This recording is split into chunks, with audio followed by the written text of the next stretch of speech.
welcome to another fun-filled Friday, fun Friday edition of Second City Sports. We're live in living color right here on Sports Zone Chicago. I'm Sid the Kid, which is me. That's Lakima again, which is she. You can follow yours truly on the Twitter and the IG at SidKid80. Once again, at SidKid80, that's SIDKID80. SIDKID80. You follow Kim again on the Twitter and Akira's going on the IG.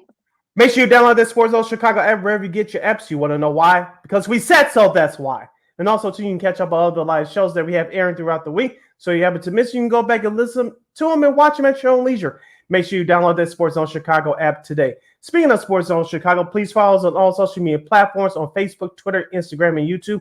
Please follow Sports Zone Chicago on all social media platforms. And speaking of our podcast, you can subscribe to our podcast at WARR Media Podcast. That's WARR Media, PODCASTS. We're available on all podcast platforms, including the iHeartRadio app. And speaking of WARR Media, why don't you go over and give them a follow at WARR Media on Facebook, Twitter, Instagram, and YouTube. Once again, that's at WARR Media, WARR Media on Facebook, Twitter, Instagram, and YouTube. And thank you very much in advance for your support. Like, share, subscribe, and tell your friends. We are unapologetically fun, and we have very definite opinions. If you have any definite opinions during our 2-hour extravaganza we call a Sports Talk Radio Show, you can always hit us up in the comment section at Sports Zone Chicago's Facebook page or at Sports Zone Chicago on YouTube. Typing in questions or comments in the comment section, Lakina will get them up on the screen for you. But if you decide to troll and or do something silly or stupid, I've given full power to Lakina to give you full severe land be a boot. Bye-bye. I love when she says that. But before we begin, we must remind you that you also catch Sports Zone Chicago now available on Roku TV. That's right, so no more excuses. Celebrate with the squad and get with the program. Sports Zone Chicago is now available on Roku TV. If you already have a Roku television, just tap on that Sports World and download that Sports Zone Chicago app, and that's how you get access to our channel. If you don't have a Roku TV, you have some handheld devices laying around, iPhone, iPad, iTouch, your personal PC, or your Chromebook. Just go to the Google Play Store and download that Roku TV app and access Sports Zone Chicago through that avenue. So no more excuses. Celebrate with the squad and get with the program. Sports Zone Chicago is now available on Roku TV 24 hours a day, 7 days a week, and 365 days a year. Live and on demand. Anytime and anywhere you'd like. And you know we will provide. Oh, brother. Okay, so we got a lot to do today here on Second City Sports on this fun first, second Friday of the month. Of course, we got a couple of first timers going to be making their debuts on the show. We got Greg Boysen from CHGO Blackhawks to talk about, the Hawks got the number 1 pick. Yay! Yay! Our party starts here. Yay! Yes. We'll talk to him about that. Of course, also to the NHL playoffs as well. Also to our buddy from WARR Media, Saul Rodriguez at 1. He'll talk baseball as not a good week for our baseball teams, but we'll get to all that in a second. But first, we're gonna talk a little bit NBA to get that out the way. Well, of course, we'll talk about the Bears schedule and the NFL schedule. We'll say that for later on in the show, but we're gonna talk some NBA playoffs as the Denver Nuggets just hammered the Phoenix Suns in Game 6. Once it got to like 30 points, I was like, you know what, it was over and done with. It's they're back in the Western Conference Finals for the first time since 2020. The COVID year, obviously they were playing in the bubble. I mean, I don't know. Was it because the Suns ran to a buzzsaw, but it was just a terrible play game. 125-100 was the final there. I'm just flabbergasted. Of course, Chukas did his thing. He had 32 points, 12 assists and 10 boards, but it was Kentavious Candelo-Pope. He had a career playoff high 32 points, leading the way from the Nuggets at 21 points, I should say. Also, Jamal Murray had 26 for the Nuggets. So just an all around, just hammering the Suns. And look, this is by being only 8 for 22 from 3-point range, Sid. So What happened? What happened with the Suns? I don't know what to say here. I think our buddy Money Ernie Mount Vernon Fairley, nice to see you, my friend. And he has in the comment section, just like AD, the Suns left the game last night in a wheelchair. I think that they left in the coffin since their season's over now. Yeah. But you've seen in the last 2 games for the Phoenix Suns the lack of depth. And of course, the injury to Chris Paul came into play, as you mentioned, with that box score for Denver last night. They had balanced scoring to help out Jokic. Remember, he had that big game in Game 4 with over 50 points, but no one else helped them out. But in the last 2 games, as you mentioned, Jamal Murray, Aaron Gordon, Bruce Brown, and some of the role players had to step up to help out Jokic. They did that last night. They did that in Game 5 on Tuesday. And so that's why the Denver Nuggets are now moving on to the Western Conference Finals. On the flip side for Phoenix, outside of those injuries, they couldn't shoot the ball well. I know Cam Payne, one-time former Bull, I know he had 31 points. I know most of that was in garbage time, but someone needs to help out Durant and Devin Booker, even though he's been having a tremendous playoff run this year. I don't know what happened to him the last 2 games. I don't know what happened to him and the rest of that Suns team last night. And I was flabbergasted just like you, Lakina. I thought it was going to be a Game 7, but obviously it wasn't meant to be. I'm not going to say that performance by the Suns last night was reminiscent of their Game 7 shellacking last year against Dallas in that second round. Yeah. But it is almost starting to mirror that in some ways. But congratulations again to the Denver Nuggets. Yeah, Joey's become the second player in NBA history with 300 points, 100 rebounds, and 75 assists through his first 10 games of a postseason, joining Oscar Robertson. You got to go all the way back to 1963 when the Big O did that. He also is a 4th player in NBA history to have multiple triple doubles with 60% shooting in a single postseason, I should say, joining Wilt and LeBron and Magic. I know it was funny after that Game 6, that list I just mentioned. He thought that maybe Shaq joined that list too, but Shaq said he never passed the ball, so that was a nice little cute little moment there. But yeah, I mean, it's just like you saw Katie's comments afterwards. It was just like he was kind of at a loss. You thought they went through all that. They got KD. He got hurt.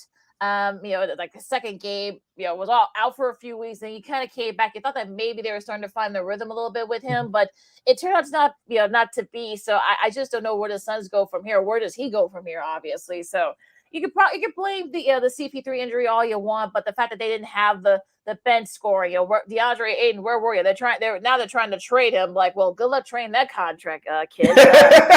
Yeah. But I'm just flabbergasted by that performance. It was just not, just terrible. But look, you give the Nuggets credit. Look, they're going back to the Western Conference Finals again. So we'll see what happens. Yep, and one other statistic from last night's game, Denver clearly controlled the boards, had a plus 12 advantage at 41-29, and they set that tone right away from the beginning of the game, and of course it carried them throughout that blowout win. All right, let's move along to the Eastern Conference Finals. Games. Now this is going to be going to Game 7. We got the Celtics after some hot shooting late from Jason Tatum, who was actually 1 for like 13 from 3. Well, from the field in general, and also from 3. He hits a couple of big threes to help the Celtics beat the Sixers 95-86. Tatum, of course, like I said, he had struggled from the field initially, and he ended up finishing up with 19 points. Marcus Smart had 21. And Jaylen Brown had 17, so not a good showing from the Celtics. The big deal too, but they made the big shots when they needed to. Now on the flip side for the Sixers, I know people are saying that Joel Embiid did not touch the ball late in that. I think he'll take 4 shots in those last 6 minutes.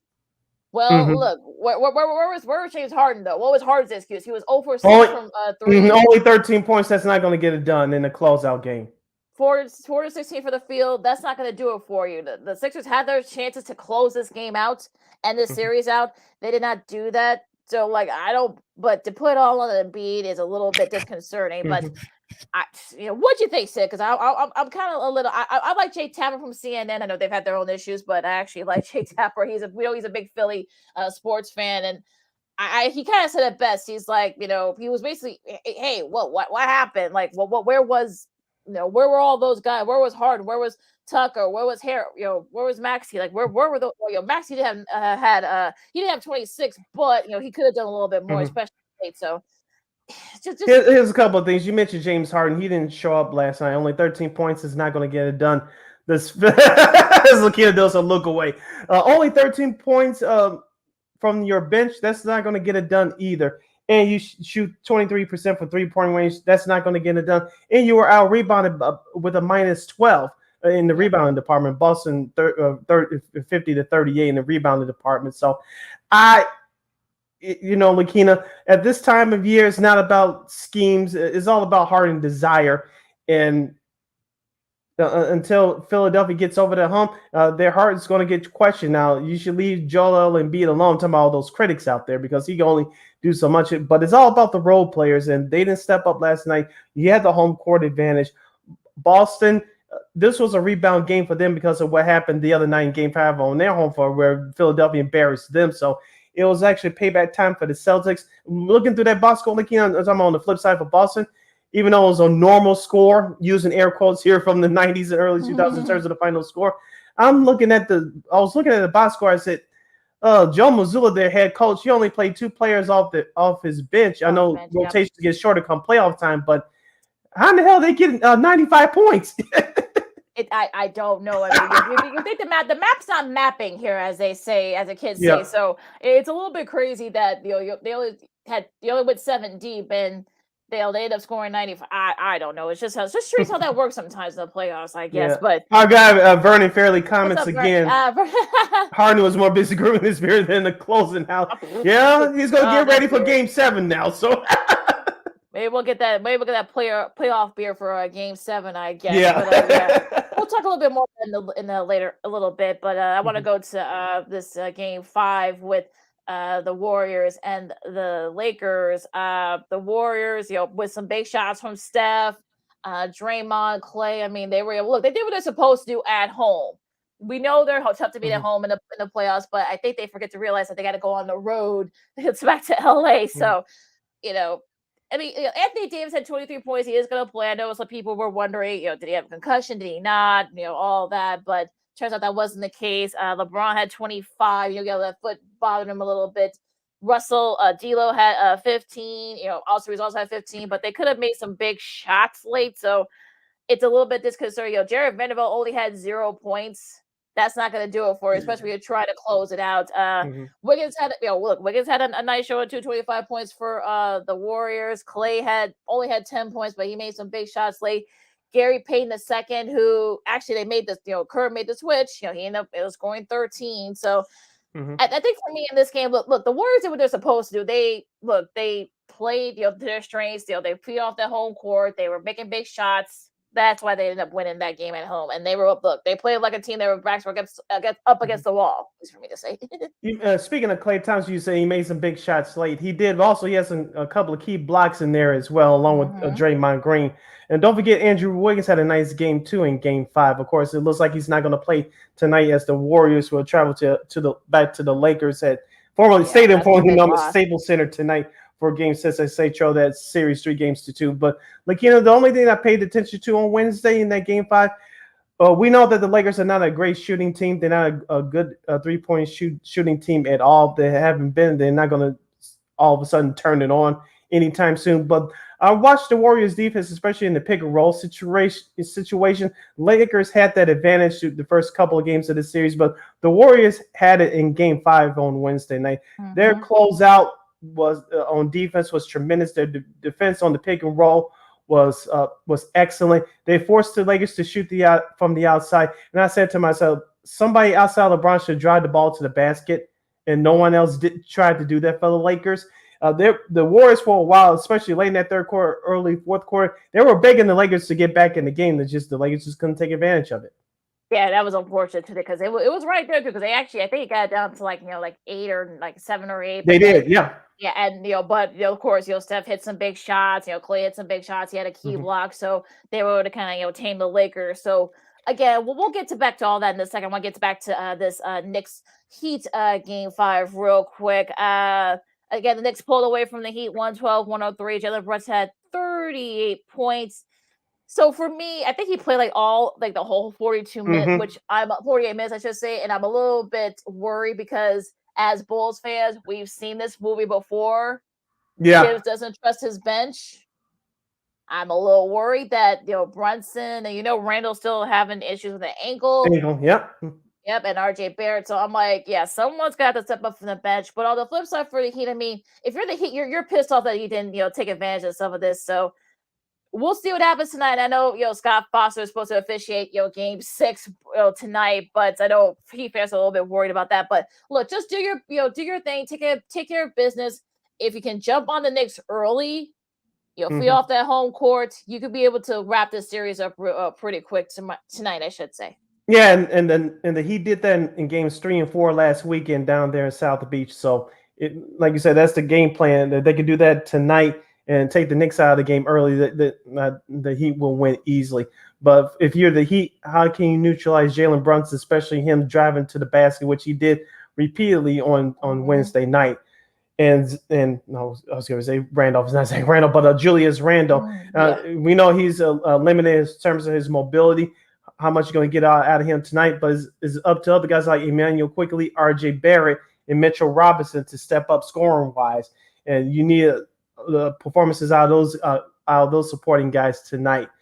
And we'll see what the Knicks can do. On the flip side for the Heat, you did get some balanced scoring in Game 5. If they had a few more minutes left on that clock, they would have beaten the Knicks, in my opinion. But they need to have a better start tonight. Yeah, absolutely. I think that's really going to be the key here. So yeah. So going to tonight, tonight's games, of course, you got games, a couple of game 6s. You got the Heat hosting the Knicks. That's at 6:30 on ESPN, and you got the Warriors and the Lakers, also game 6. The nightcap at 9:00 on ESPN. Do you think we're going to have either one? We're going to be going to the game 7. In the Knicks Heat series, no, I think the Heat will close it out tonight. I said this in my text chain with our guys from the OD and Davis show. I said this Lakers Warriors series was over. If the Lakers don't win tonight, the series will be over on Sunday, and the Warriors are going to win. But I will take the Lakers tonight, even though I did have the Warriors originally winning in 6. But I'm taking the Lakers to win tonight. This is their last best chance to win it tonight. If they don't win tonight, I cannot see them going to Game 7 on Sunday back in San Francisco winning. I just don't. So I'm taking both the home teams tonight, Heat and Lakers. I agree. I think both these, I think both the Heat and the Lakers, know that this is probably their best shot to probably win it. They don't want to go on the road for a game 7, so you better win it. No games tomorrow, but in case, if necessary, actually the one game, game 7, Sixers and Celtics. The timing will be dependent on what happens in these game 6s tonight.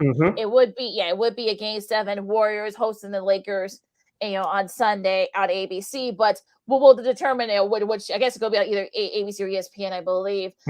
Do you think who wins game 7 between the Celtics and the Sixers? I would think the Boston Celtics should go. I think it'll be the Boston Celtics because after what happened last night, I don't know if Philadelphia as a team has it anymore outside of Embiid. James Harden, as we talked about, he had a couple of good games in this series, but he's just inconsistent. And I don't know if I trust Doc Rivers for them to get it together for a game 7 on the road. I just don't see it. So I'm going Boston. Even though Boston has had their issues too, I trust Boston a little bit more because they've been there before, especially with them going to the finals last year. Doc Rivers has lost 11 game 7s, his coaching career. They didn't say consecutively, but it was actually 11 game 7. So I'll say the Celtics too, just because they're at home. But look, watch Embiid and Harden have combined for 70 points, they end up winning. So stranger things have happened sometimes in the NBA, especially in Game 7. So yes, that's your schedule for the NBA playoffs. We're gonna take a really quick break. We're gonna have one of our newest friends, coming on to the show. You listen to my CHGO Blackhawks on the CHGO network. Greg Boysen will talk. Bedard coming to the Blackhawks. Yay! Also, the rest of the Stanley Cup Playoffs, too, coming up next year. We're going to be doing the hockey with Greg Boysen from CHGO Blackhawks coming up next. Lakina McGee, Sydney Brown, Second City Sports on Chicago. Hockey talk coming up right after this. This year, my mom got me the perfect. This year, my mom got me the perfect bag for back to school. These colorful binders help me stay organized. These headphones are just what I need for studying. These new sneakers are just what I need for the new year. This jacket is a real must-have. My parents got me the skateboard I wanted. It's pretty cool. These scissors really come in handy in art class. These colored pencils, too. These new socks? They can be a real lifesaver.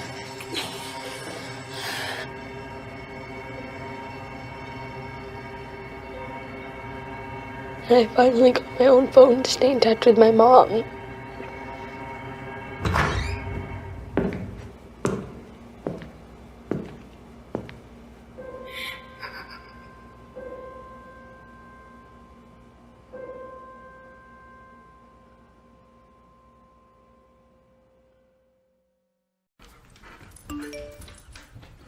Trisha's having a sleepover tonight. Can I go? I wonder about Lucy's friends. What should I say? I know you're only 10, but one of these days a friend will offer you a drink. And alcohol at your age can lead to so many things. None of them good. So can I go to the sleepover? Lucy, I want you to promise me I something. finished my homework. Bigger promise. If there's any drinking, I want you to say, "No thanks, not my thing." Mom. I promise you, your real friends won't care. Deal? Sure. Really? I promise, Mom. They really do hear you. Did you pack your toothbrush? For tips on how to start the talk, visit underagedrinking.samhsa.gov, a public service message from the Substance Abuse and Mental Health Services Administration.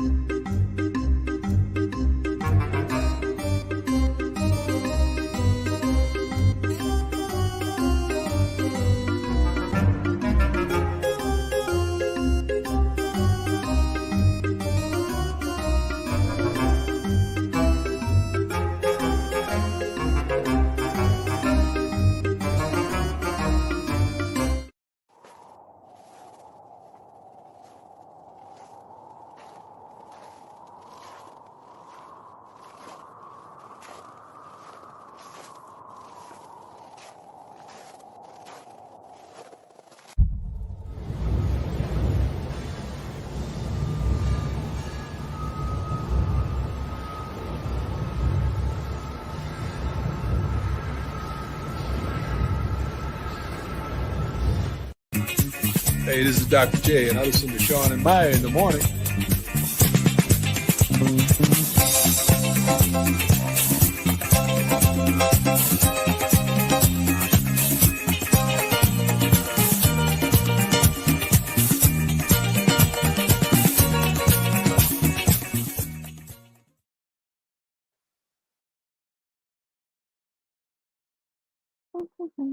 Welcome back to Second City Sports on a Friday, fun Friday edition. We're live in the living color right here on Sports Zone Chicago, along with the Miss Lakina McGee, which is she. I am Sydney Brownhead, that's me. You can follow yours truly on the Twitter and the IG at SidKid80. Once again, it's SidKid80, that's SIDKID80. That's SIDKID80. You follow Akina McGee on the Twitter and Akina McGee on the IG. We have 85 minutes left in this extravaganza we call a Sports Talk Radio Show. If you want to hit us up in the comments section, we're about to do that hockey, Lakina. Let's talk some Blackhawks hockey. You can hit us up in the comments section at Sports Zone Chicago's Facebook page or at Sports Zone Chicago on YouTube. Type in questions or comments in the comments section. Lakina will get them up on the screen for you. And without further ado, let's welcome him. He's making his debut right here on Second City Sports. He's a Chicago Blackhawks beat writer for CHGO. He does a great job on their podcast with our good friend of the show, Mr. Jay Sawalski and Mario Tirabassi. Let's welcome in Mr. Greg Boysen to the show. Greg, welcome to our Bedard celebration. How are you, my friend? We're doing good. Thanks for having me. Pleasure to be here. No problem. Before we get started, I saw you guys' video as you guys were watching the NHL draft lottery from the other night. Mario was screaming for all three of you guys. I know he was jacked up along with you and Jay. Talk to us about that night watching a draft NHL draft lottery live on your broadcast. That was a lot of fun. I wasn't nervous until I sat down next to Mario, who was just this ball of anxiety and nerves. And it was like, dude, relax. It's going to be okay. Like, the sun is going to come out tomorrow in the east. No matter what happens, we're going to be okay.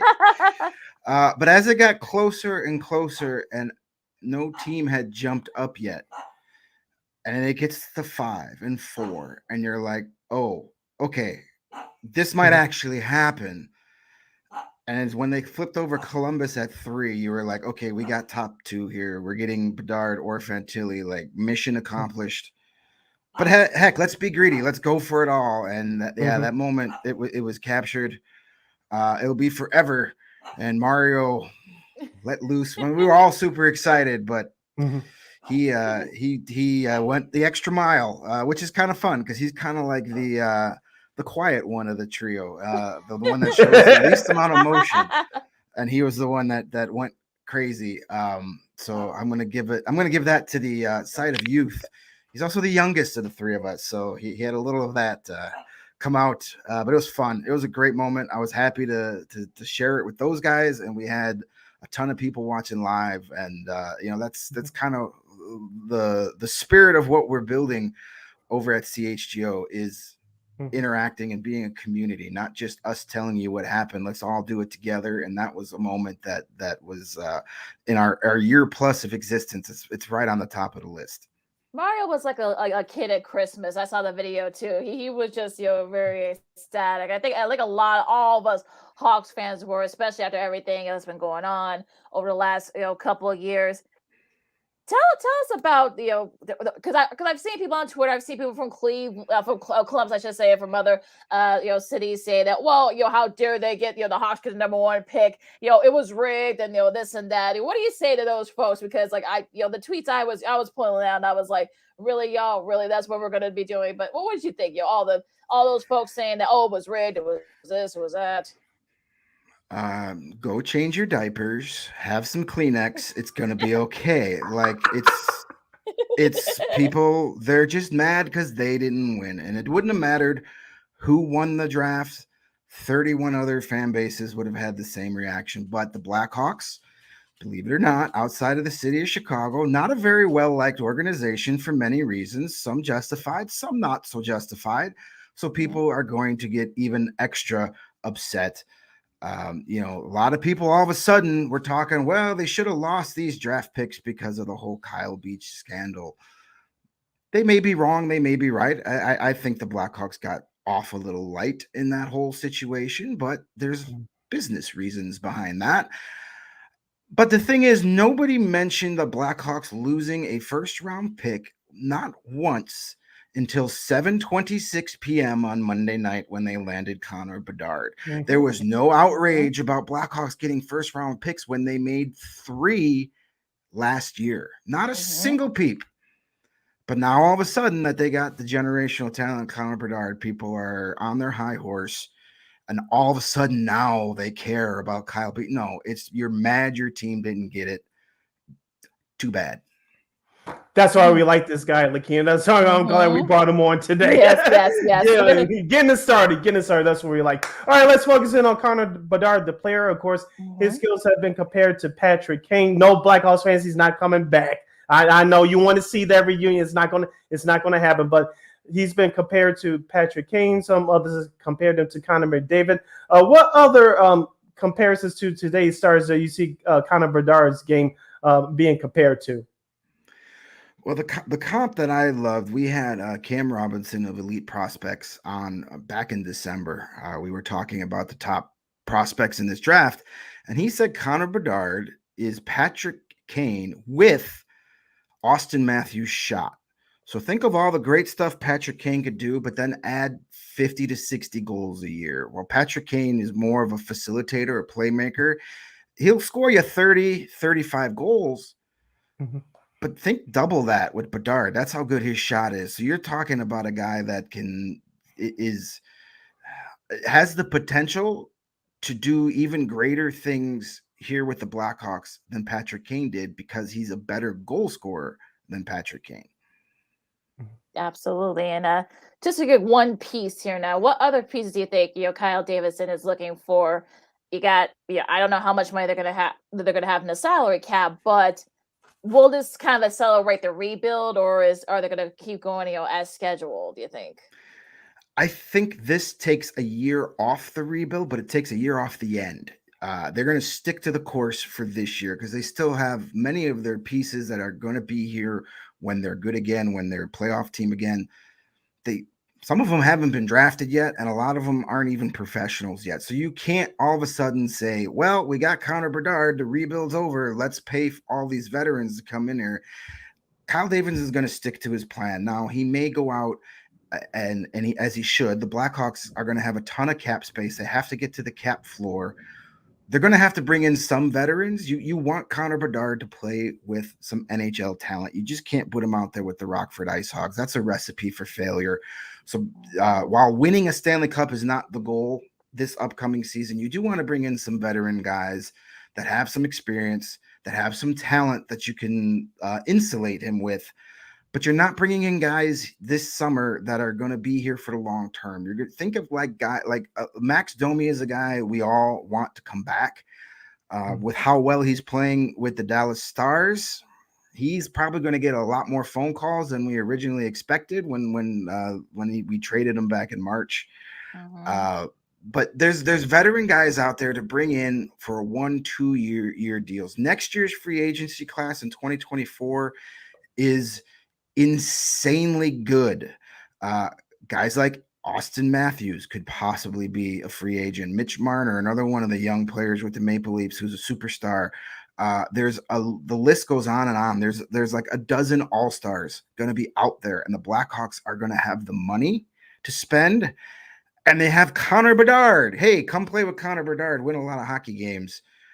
So those are next summer, I think, is the year where they really make the splash in free agency. Not this summer. They're going to stick the course this year.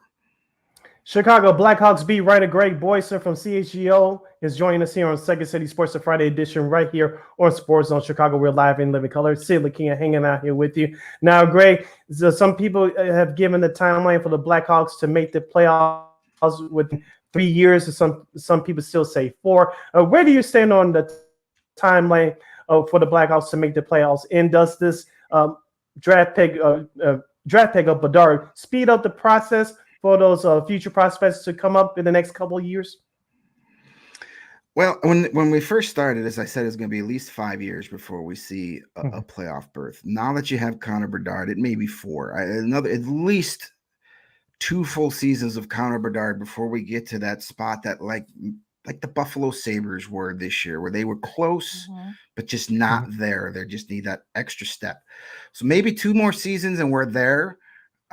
But you never know. You go and you get one of those top free agents in that huge class next year, and some of your prospects start hitting and developing and playing right away. Stranger things have happened, but I'm just thinking at least, that 3rd season of Connor Bedard at the earliest is where we see an actual playoff run. But as far as with the rest of the development, Kyle Davidson, and we're not used to this, that he's patient with development. He'd rather overdevelop a guy than rush him. We've seen too many prospects in the past, Kirby Doc, Adam Boquist, they get up here too soon and then they're gone because they weren't developed. Lucas Reichel probably should have been an NHL player all season long, but he spent most of the year in the AHL because they want him to be fully developed. So and another thing you have to realize, they've got all these great young players. They had a great draft class last year. They're going to have a ton of picks in this year's draft.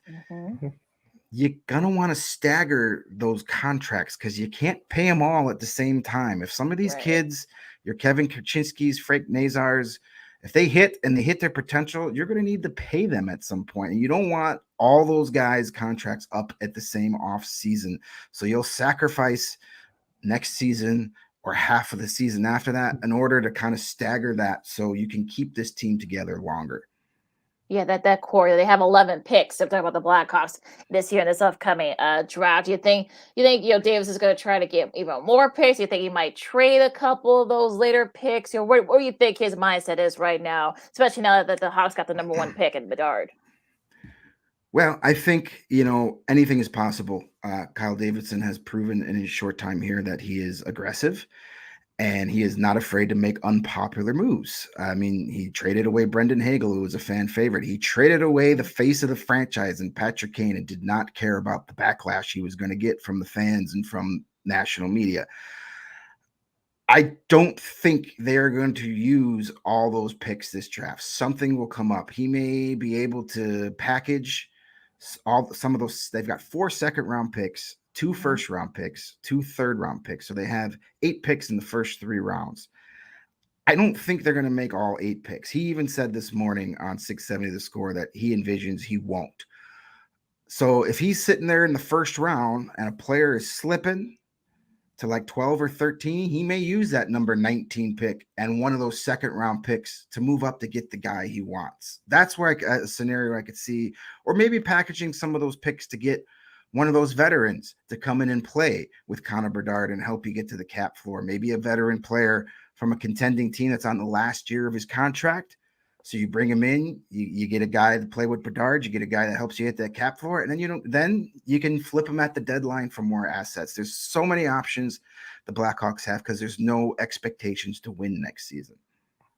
Greg, you know this as well as I do. I talked about this with my co-host Lakina this past season, that starting goaltending in the NHL is just like starting pitching in baseball. Everybody wants it, but everybody cannot get it.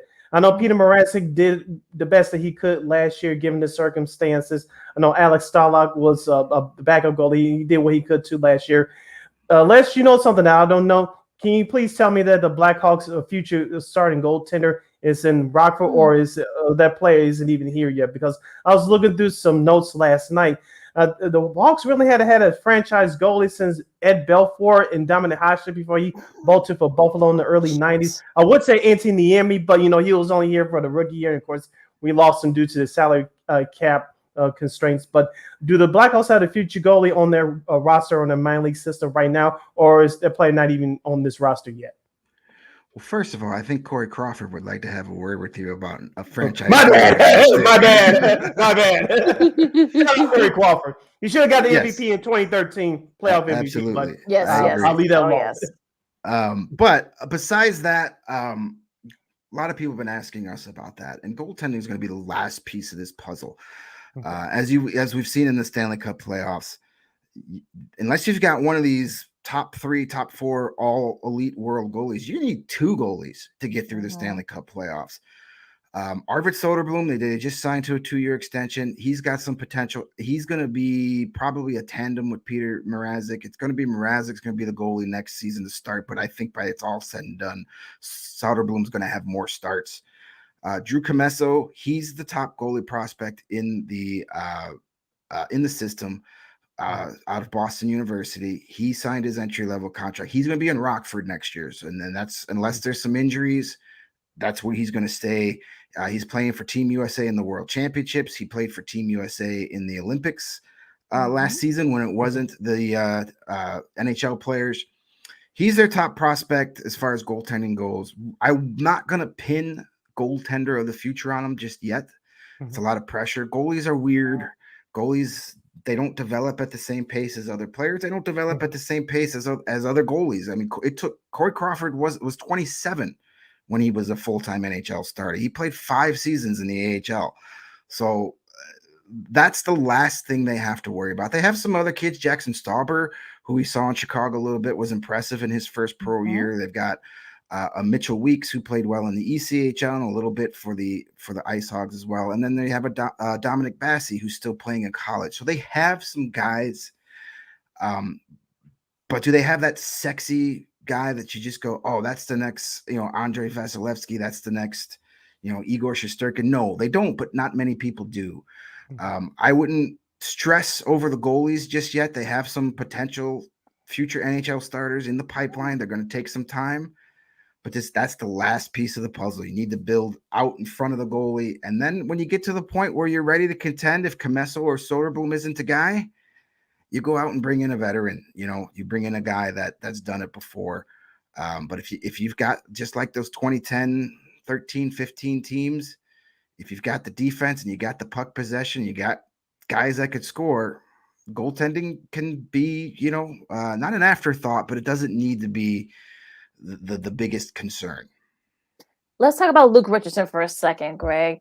He of course he stayed the course. A tough year. Guys being traded. Taves.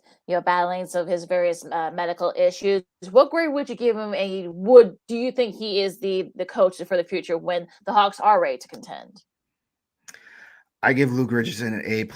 This was Kyle Davidson knocked it out of the park when he brought in Luke Richardson. Just look how that team played down the stretch. Mm-hmm. Everybody in Chicago wanted them to lose, and they're beating the Pittsburgh Penguins on the road, and they're taking the Flyers to overtime at Jonathan Taves' last game. They played their butts off each and every night, and that's a testament to Luke Richardson. It was them against the world. They didn't care. They don't care where they draft this year. A lot of those guys aren't going to be here next year. But Luke Richardson put his culture in. He's a tremendously bright guy. I enjoyed talking to him throughout the season. There were many times after morning skates or practices, he would break down specific plays in layman's terms and in great detail to help us understand what happened. And I've been thinking, if he's going to explain a play like that to me, some schlep with a recorder, imagine what he's doing with his players in the locker room. He's a teacher, and he's smart, and he's got over 1,000 games of NHL experience as a defenseman. So, a lot of times the defensemen are the coaches on the ice. So this was a great hire. He's the coach. He's not just the stopgap coach. He's not what Dennis Savard was until Joe Quenneville got here. He's not ice hockey version of Ricky Renteria, who gets to coach the kids until they're good, and then you bring in somebody else. He's the guy. And Kyle Davidson said he hired the guy to take them through the rebuild and be the guy when they're good again. And a great start for Luke Richardson. I'm encouraged. If he was able to get so much out of this roster that, let's face it, wasn't very good, imagine what he's going to do when he's got some real, legit elite talent. He had a couple of good occupies on his resume too. Yes, he does. That's why I'm afraid to ask him the wrong questions some mornings. We're heading down the home stretch with our guy Greg Boysen. He's a Chicago Blackhawks beat writer from CHGO. He's hanging out with us right here on Sports Zone Chicago, Second City Sports. We're live in the color Sid King hanging out here with you. Greg, let's go to the rest of the NHL playoffs. And I'll ask you this question. Me and Lakina talked about this on our last show on Monday. The Florida Panthers are one game away from going to the Eastern Conference Finals. They were one of the last teams to get in the Eastern Conference Finals. I'll ask you this question. I asked Lakina this question the other day. I asked her, and I'll ask you. I see this Florida Panthers team. I gave them a comparison to the 2012 Los Angeles Kings team. They made it in the Western Conference as an AC. Of course, they dominated the playoffs, and they made it all the way to the final. They won over New Jersey 6 games. Do you see some similarities between that 2012 LA Kings team and this Florida Panthers team this year? I do. Being the 8th seed and knocking off the President's Trophy team, just like the Kings did in 2012. But the Kings kind of came out of nowhere, where the Panthers – they won the President's Trophy last season. They had the best record in the NHL last season, and then they made some big trades in the offseason. Of course, they got Matthew Tkachuk from Calgary, but it cost them Jonathan Huberdeau, who's the franchise leading scorer and who's been their best player for the last 6-7 years, and Mackenzie Weegar on the back end, who was a big part of their defense. So it took them a while, and they brought in a new coach. So it took them a while to kind of figure it all out. It's a lot to ask for a team. It's a lot of changes to go through. But they've been playing playoff hockey since February. They've been in a must-win situations since the All-Star break. So there's no pressure on them. Like they were everything was on Boston. Boston had this historic season, the most wins ever in a regular season. They were up 3-1, and the Panthers beat them 3 straight, including twice in their own building. And then they win 3 in a row against Toronto, including twice in Toronto. This team is confident. They're playing great. They've got one of the best all-around players in the league in Matthew Tkachuk, and they have a goaltender who's playing his best hockey at the right time of the year in Sergei Bobrovsky, who wasn't even the starter when the playoffs start. He's getting paid $10 million to sit on the bench, but now he's starting to look like that $10 million goalie. But they need to close this out sooner rather than later. The more they let Toronto hang around, the more they just look at their own first round series. Boston thought this series was in the bag when they were up 3-1. They lost game 5 at home, and all of a sudden Florida had this belief. So they better close them out as soon as tonight, because Toronto is capable of winning 4 in a row. I don't think they will. They're a team that is traditionally, with this core of players, folded under pressure. All those first round series losses, they finally got out of the first round this year, but a lot of that had to do with Tampa being, hurt, being tired, because they've made it to 3 straight Stanley Cup finals. They won 3 games on the road in overtime to win that series. And I think they took the foot off the gas, where they're like, hey, we did it. We got out of the first round. It's going to come easy now. Not so much. But Florida still is dominating this series. But if they don't win tonight and it goes to game 6, then I start getting a little nervous and they start playing a little tighter. And then the momentum goes to Toronto. So they need to close that out sooner rather than later if they want to get on and play against the Hurricanes, who close out their series last night saying, we're not going to let this Devils team hang around. We got to put these guys to bed right now. And they did just that with an overtime goal. How about the Western Conference? You got Edmonton and Vegas, and Dallas and Seattle. Dallas tied their series with Seattle. They actually take the 3-2 lead. So who do you think comes out of the Western Conference? Well, I think Seattle's been a great story, but I think Dallas is just too deep, and they have the better goaltender in Jake Ottinger. And for whatever reason, Dallas just starts slow in series. They were down 2-1 to Minnesota, won that 3 in a row to take that series. They were down 2-1 against Seattle, and now they're up 3-2. And Joel Pavelski has been amazing in this series. Max Domi has been real good. The good sign for Dallas is Jason Robertson, their young star, who not a lot of people know because he's playing in Texas. His kid is a superstar, and he has struggled through a lot of that series. He had 3 assists last night. So if they start getting him on track, they should be able to put this series away, and they're going to be tough to beat. I think they're ultimately going to play the Edmonton Oilers in the Western Conference Finals. I think it's Connor McDavid and Leon Draisaitl's year. They were my pick before the playoffs to win the Stanley Cup. Vegas is a tough team. They've got some goaltending issues they're dealing with. They're going to be without Alex Pietrangelo for game 5 because of that ugly slashing incident. Though the Oilers are going to be missing Darnell Nurse, both suspended for 1 game. I just think it's the Oilers' year. They finally have a better team around McDavid and Draisaitl. It's not just them doing the heavy lifting. They've got a much improved defense. Bringing in Matthias Ekholm from the Predators was huge. He's been amazing. And while Dustin Skinner's been a little up and down, he's still a much better goaltender than Mike Smith had been for them the last couple of years, where you never knew where the goals were going to come from.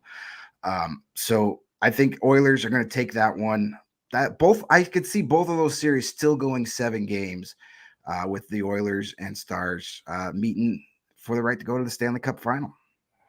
All right, this has been Greg Boysen, the Chicago Blackhawks beat writer from CHGO Sports here in Chicago. You can follow him on Twitter at Greg Boysen, once again at GREGBOYSEN. Greg, thank you so much for joining us here today, taking time out of your busy schedule to join us. I know you guys have a program today at 2:00. Right after we get off the air, we'll be watching you, Jay, and Mario. Hopefully, Mario's calmed down a little bit. He's still excited, but hopefully he's calmed down just to give you guys a great show today. We'll be supporting you, watching you, and tell people where can they subscribe to CHGO.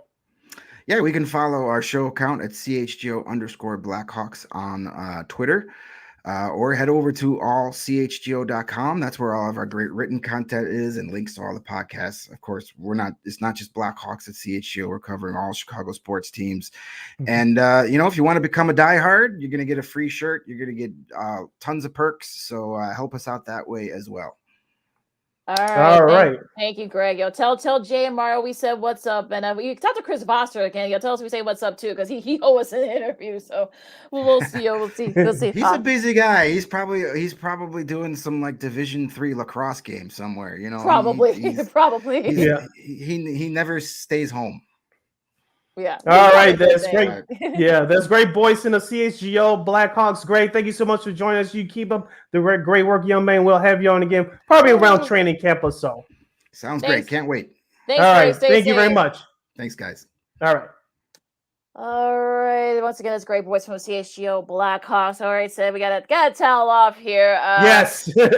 We got hour number 1 in the books. Hour number 2 straight ahead. We got our other guy from WARR Media, Saul Rodriguez, on deck to talk some baseball. As not a good week for our Chicago baseball teams and the rest of baseball in general. And of course, we had not. I hope I don't give him a headache because we got some things to discuss, especially on one side of town. Well, I know you'll have a lot to say about your. I see him on the screen. He's laughing right now. So yes, he is. We'll talk the rest of baseball as well. Of course, we have not forgotten the NFL scheduling. We'll talk about that. Some of the key games to watch, of course, for the Bears and the rest of the NFL. So a lot to do still. Hour number 2. The Keenan McGee, Sydney Brown, Second City Sports on Chicago. Baseball talk with Saul Rodriguez coming up right after this. No, I don't know though. I'm scared. I mean, you're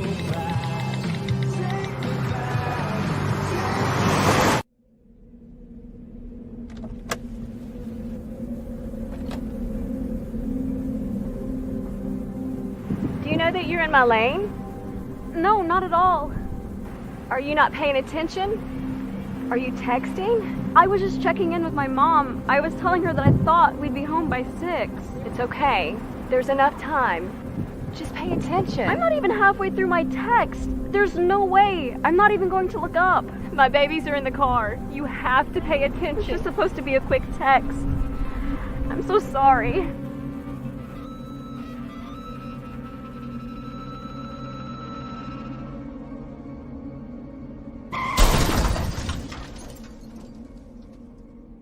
Hi, I'm Tom Brady, the director of DODEA. September is National Suicide Prevention and Awareness Month.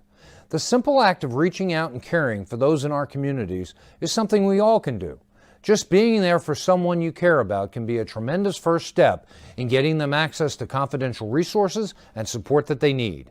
It only takes one person and one small act and 1 minute to make a difference. Let's make a difference.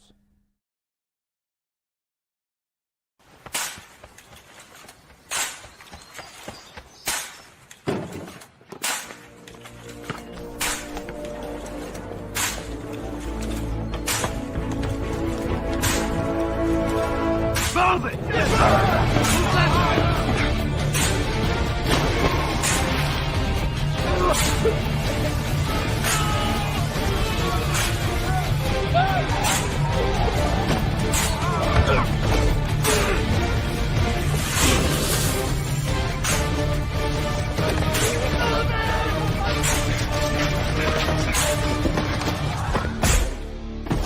Many will hear the calling. Few will earn the title. United States Marine. The few, the proud, the Marines.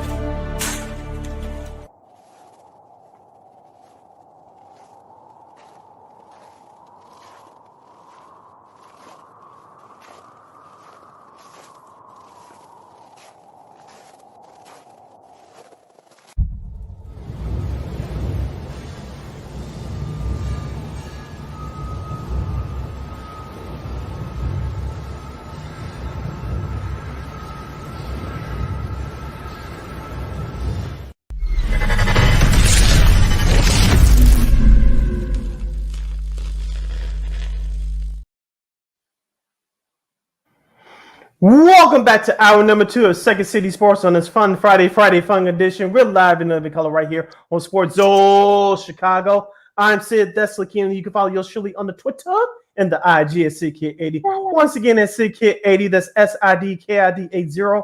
That's SIDKID80. You can follow me at Keenan McGee on the Twitter and at Keenan's again the IG. We have less than 55 minutes or so left in this extravaganza we call a Sports Talk Radio Show. If you want to hit us up in the comments section, you can do so at Sports Zone Chicago's Facebook page or at Sports Zone Chicago on YouTube. Type in questions and comments in the comments section. Makina will get up on the screen for you.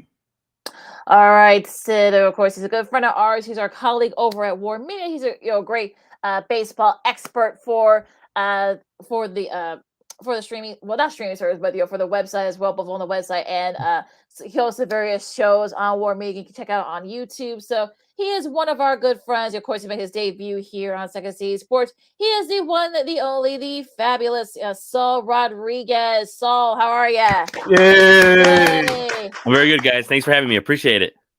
No problem. No problem at all. Now, not a good, as I said to you on the teaser earlier, not a good showing for the our baseball teams here in Chicago. We'll start with the White Sox first, just to annoy Sid a little bit. Of course, the White Sox would be the ones to lose on a bunt, on a go-ahead bunt, to the Royals. Those are 3 out of 4. With all the various issues going on, what's going on with the White Sox, Saul? I mean, I have nothing to say. I just wish they would just end the season, just and put us off our miseries. But what do you think?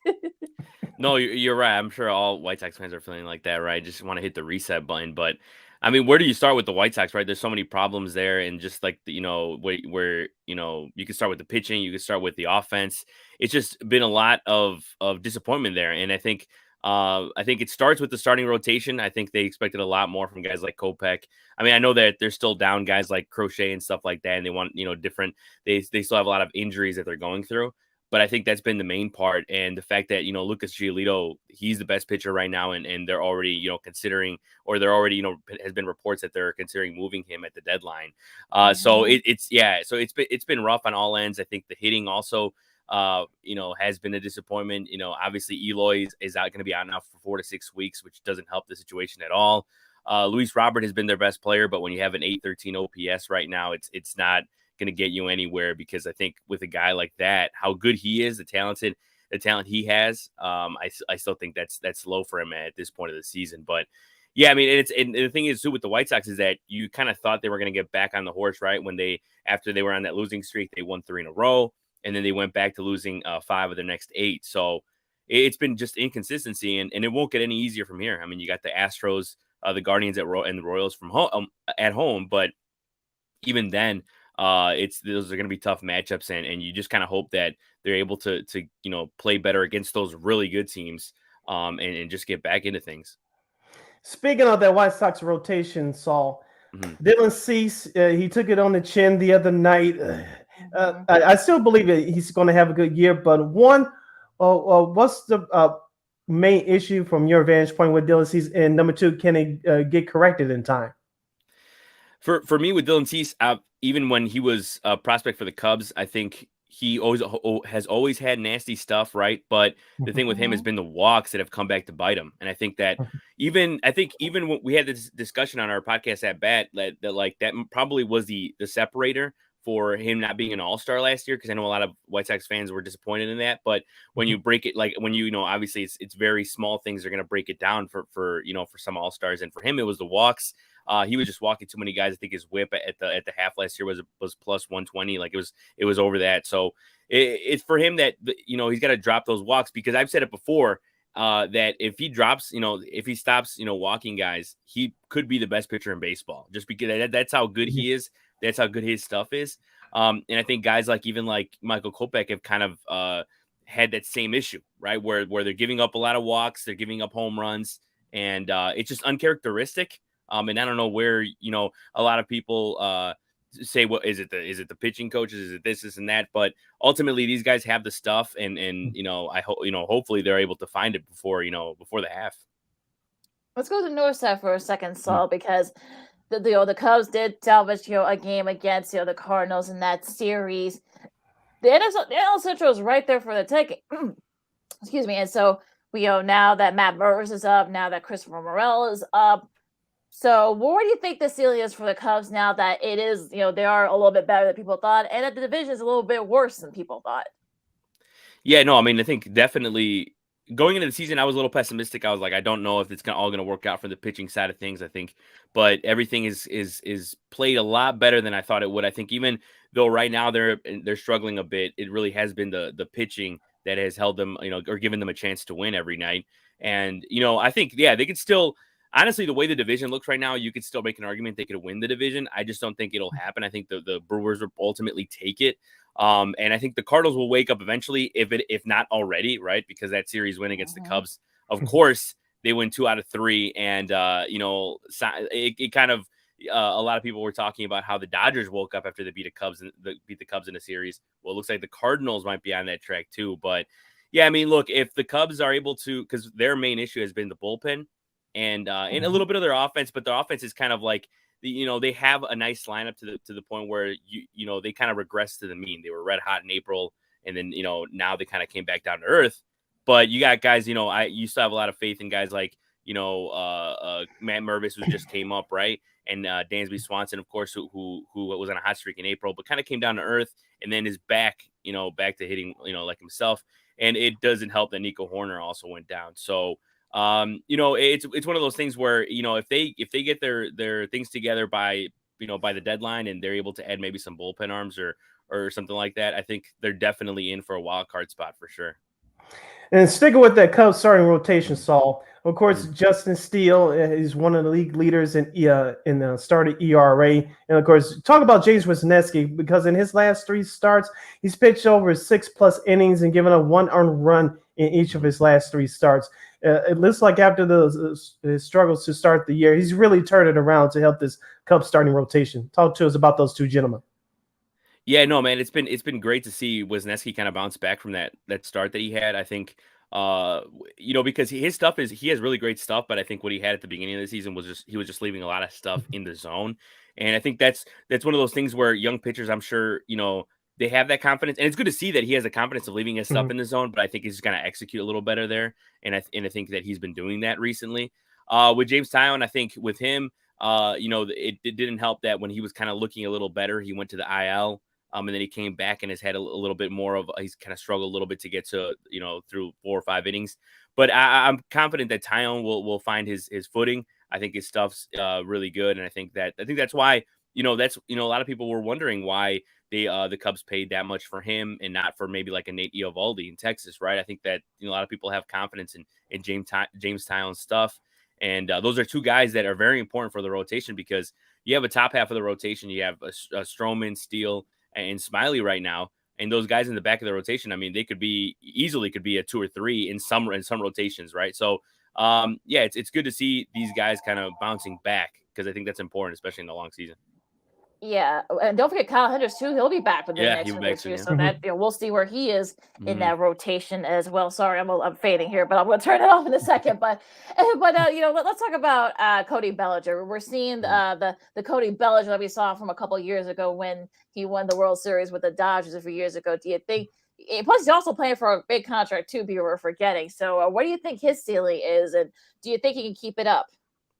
No, he's really playing like Cody Bellinger of old. Like, it's been insane to see him at the plate, kind of, because I've said this before too, that he, when he was playing with the Dodgers, it seemed like every ball was just fading for him. Like he wasn't seeing the ball right, and he would just swing and miss at everything. And here in Chicago, it's looking more like he's a little more patient. He has a better approach, and I don't know if it's helped him that he's playing with guys like Ian Happ, who historically had a solid OBP, to where like they see the ball well and stuff like that. But it's helping him, be here in general. I think the change of scenery and, just being in this type of culture, a lot of people like it so far. I mean, I think it's one of the reasons why they didn't, get rid of Eric Hosmer. He's a big guy in the clubhouse, and so it's one of those things where it's good to see, and I hope it keeps going. For sure, don't want, Cubs fans, I'm sure, don't want to get their hopes up with this guy, because you never know when it could drop, but hopefully he's able to keep it up for the whole season here, because that would be, I mean, if you have a Cody Bellinger MVP time, I mean, that's I would almost be confident enough to say that the Cubs will be in the postseason if he plays like this the whole season. We're talking to our teammate from WARR Media, Saul Rodriguez, host and podcaster right here on Second City Sports on this Friday edition. We're live and living color on Sports Zone Chicago. Sid LaKen hanging out here with you. All right, Saul, let's go to the rest of baseball. I'll start with the New York Mets. Me and LaKen talked about this team for the last couple of weeks. Buck Showalter, he's, to say the least, he's under the gun. No pun intended. There are a couple of games under 500. Max Scherzer, he was suspended early in the year. Now he's injured again. Justin Verlander made his debut last week in Detroit, and they lost there. Now they lose the series to the Cincinnati Reds. And there was a big famous sports radio station. I'm not going to say it here. I'm sure you know what that station is. Mhm. The flagship station of the Yankees, I will leave that alone. But one of the hosts said they should consider firing Buck Showalter. I was like, you got to be kidding me, or you trolling? But we'll leave that alone. Do you think what's going on with the New York Mets? Do you think that I know they're missing their closer Edwin Diaz, but do you think they have enough talent to turn around that tough NL East? So yeah, it's gonna be hard. We talked about this on the at bat yesterday when we we're recording, and then like they're one of the main talking points of baseball right now because yeah, where do you go? Like what has gone wrong with these guys? And I think it's been a little bit of everything here too. I mean, their pitching hasn't been obviously they've had injuries. Verlander came back and he didn't look so good, but then he came back this week and had a good start. So it's really just riding that and hopefully that they're able to get things going because I know Senga also hasn't been as good lately. But I think he'll be fine as well because his stuff is sick. So and when you look at from the hitting side, I mean, not everyone's doing it for them. I think it's just Pete Alonso and Brandon Nimmo that are doing it right now, and they're gonna need more out of guys like Lindor and McNeil and those guys that have been all-stars before, and it just goes to show that over the past few years, people have kept saying Lindor that they overpaid and that he's just not working out, and he hasn't been himself. He hasn't been the guy from Cleveland really any time there. So it's from all sides of it. And I will say this too, that that David Robertson, former Cub, former White Sox, has actually been doing a solid job as a closer right now, but they definitely do miss Edwin because you never know, Robertson could have been that 8th inning guy. So I think they really do need a lot of things to happen here. I definitely would not put it all on Buck there for sure. With how much talent is on this team. And it's one of those things where I'm like, they have too much talent not to like make the postseason, not to come back. But when you look at this division, I mean, you got the Marlins who are, actually playing well and kind of, kind of evening out, they got good pitching. Now they're hitting a little better with the rise there. So it's going to be a tough road. They can do it. But I wouldn't necessarily put my money on it at this point. Well, I'm going to do the surprise disappointment question with you next, Saul. What team has surprised you, whether good or bad, and what team has disappointed you so far this year? Ooh, okay. So I will say I'll start with the easy one. The one that surprised me the most has been the Rays, just because I never expected them to be this good at this point. Like I always expect them to be maybe a wild card team, compete in that division. But even this year, you can make an argument that they weren't going to make the postseason, kind of going into the season, just because of how good the AL East is. And you had the Orioles are great this season too. The Jays, like you could easily have said Jays, Orioles, Yankees making it to the playoffs and not the Rays. But look at that. I mean, 30-9, they've been insane. I think that whole lineup has been great to see. A Rosarena from Isaac Paredes, they've all been hitting. So that's good to see. And of course, they're pitching. Even without Jeffrey Springs, I know they lost him and they got McClanahan, who's one of the best pitchers in baseball. But disappointing, I would say probably, even though we're sitting here in Chicago, I think one of the more disappointing teams for baseball has been the Cardinals, just because of the fact that they're at the bottom of the division. They're a team that I think even like the Yankees, you're not used to seeing them in last place. And I actually had picked them to win the division. So that's one of the main reasons why I'm like, wow, like they're not getting it done. But at this point, they're kind of in a big hole where as much as the division is weak, the Brewers, I think, have their number. And I think even the Cubs have, despite losing 2 out of 3, they're only going to get better from here. So it's going to be a tough road back for them. And I think that, I will say, I know a lot of people would say that if they're going to do it in any division, it's the NL Central.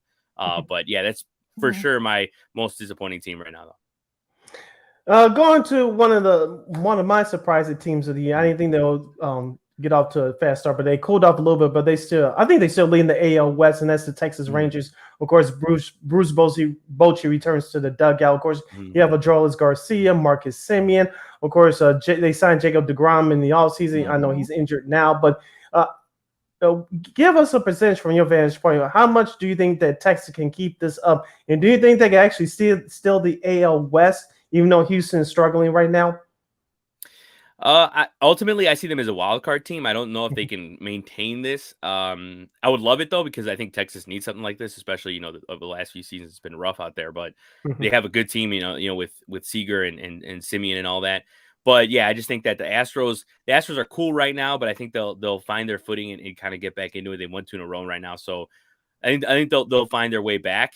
But I will say this: you got to give the props to where it's deserved in the Rangers. Adolis Garcia, he's playing out of his mind. You got Jonah Heim still hitting well, and even though they haven't really had DeGrom, which has been super disappointing, I think that's another one of the reasons why they talked about Jacob DeGrom coming to Chicago. They talked about DeGrom going to different places.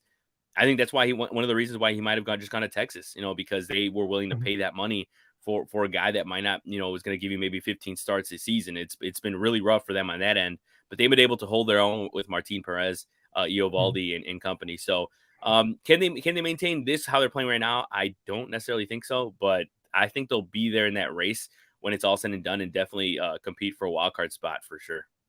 The Yankees and the Cardinals, who are both in last place, and like you said, we're not used to that. Which one, if either, do you think can recover? I think just because of the way they're playing right now, I would say the Yankees. I think that they've been playing a little better over the last week, and also just because they're in last place, but they're in last place in a great division where being last place is first place in the AL Central at 21-18. So so I think the Yankees could recover faster than the Cardinals, just because they have a great team. They have Aaron Judge. And they can sneak in regardless. They can sneak into a wild card spot even if they don't win the division there. Because looking at it now, they're 9 games back in May, which is hard to come back from in general. But yeah, I just think the Cardinals are just a team that's built better than the Cardinals. So the Yankees have the Yankees are better built than the Cardinals, and they just have better starting pitching. I think that when Carlos Rodon comes back, that'll change the team. I know it's been a little bit disappointing for Yankees fans because Carlos Rodon is. There's no timeline necessarily, but hey, if he's able to come back in September and give you some starts in October, I don't think you'll complain then for sure. Heading down the home stretch with our guy Saul Rodriguez from WARR Media, right here on Second City Sports. The Friday edition, right here on Sports Zone Chicago. We're live and live in color. Sid and Lakina hanging out here with you. Let's go over the NL West, Saul. The Los Angeles Dodgers. Me and Lakina talked about, they have new players that are getting used to Dave Roberts' system. Looks like they have turned it around. They're going to face the Padres this weekend at Dodger Stadium. They took 2 or 3 in San Diego last weekend. Do you think that this is the starting point where the Dodgers, we're going to say, well, this is the Dodgers we're going to expect to see for the rest of the year in terms of winning baseball? Yeah, I mean, I think they have been playing well over the last couple of weeks. I mean, like I said before, they played the Cubs and they beat them in a series at that point, and at that point they were 12-11, and now they're looking at now they're 23-15. So they're playing great. They're looking a lot more like themselves. Which, to be honest, I'm a little surprised. I thought they were maybe they were going to be middling, kind of like going into the deadline and maybe going out there and getting someone at the half, but they're playing great. I think guys like James Outman have really helped them kind of solidify their lineup. I mean, hey, even Jason Hayward kind of helped them, in that start of the month, start of April, and even now he's at an 830 OPS, so he's still doing well. But I think that when you have guys like Mookie Betts, Freddie Freeman, it's kind of hard to keep you down. And even the rotation, I mean, Clayton Kershaw is having a great season, which not to say it's unexpected, but as an older pitcher, maybe you didn't expect this particular thing going on. But I mean, that's why he's one of the best pitchers of this generation, if not the best. But yeah, I think for sure the Dodgers are kind of showing that they're still there and that this division is still theirs. And that battle against the Padres is always going to be good, especially with Tatis being back now too. So I don't think the Padres are necessarily going to roll over. And I'll tell you this too. I mean, you look at, I'm sure you ask Padres fans, just get them into the playoffs. I don't think they care if they win the NL West, because we saw what happened last year where they, it beat them. So I don't think it matters there. And I think it's going to be real interesting to see how this shapes out this year for sure. One, last question from me, Saul. So one team that's not really, actually is kind of getting hotly, and that is the Detroit Tigers. They've won 7 of the last 10. They won, they've won 2 out of 3 against the Guardians. And Scott Harris, who's the president for the Tigers, said that Javi Baez being benched. Of course, we talked about it a few weeks ago. Said was kind of like the breaking point. It was a turning point. I should say. So do you think the Tigers can keep it up? I mean, look, in that division, I would say yes. Just because of the fact that they're starting to hit a little better and all that, but I don't necessarily think that they'll finish second in that division. I think the Guardians will find their footing there, and I think if at the most 2 teams would make the postseason out of the AL Central.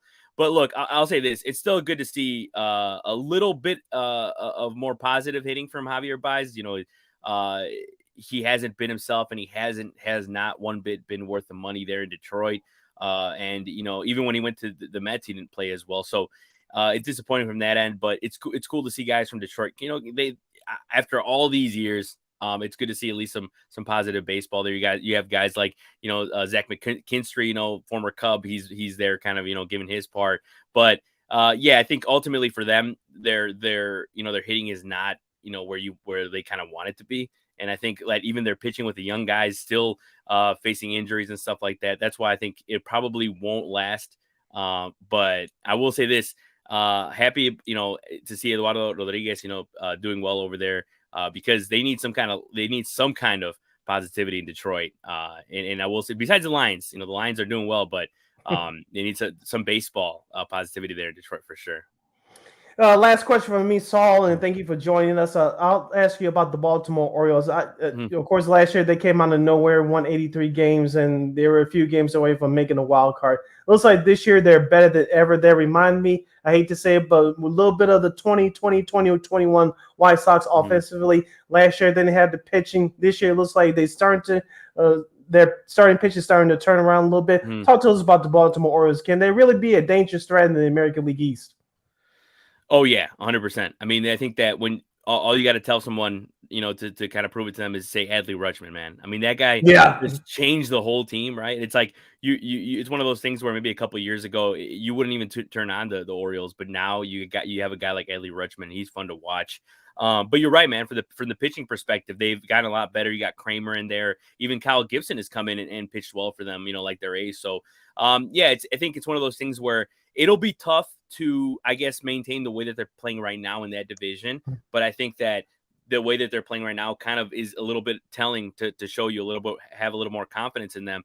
Because, if you're playing like that against like the Yankees, playing against against the Jays, the Rays, you're going to have success against the rest of the league because those are some of the best teams in baseball. So I think they'll definitely be there when it comes to late September. But I'll tell you one thing: if they're able to maybe make a move at the deadline and kind of get maybe another starting pitcher, say say like I don't want to bring you down, Sydney, but say like a Lucas Giolito.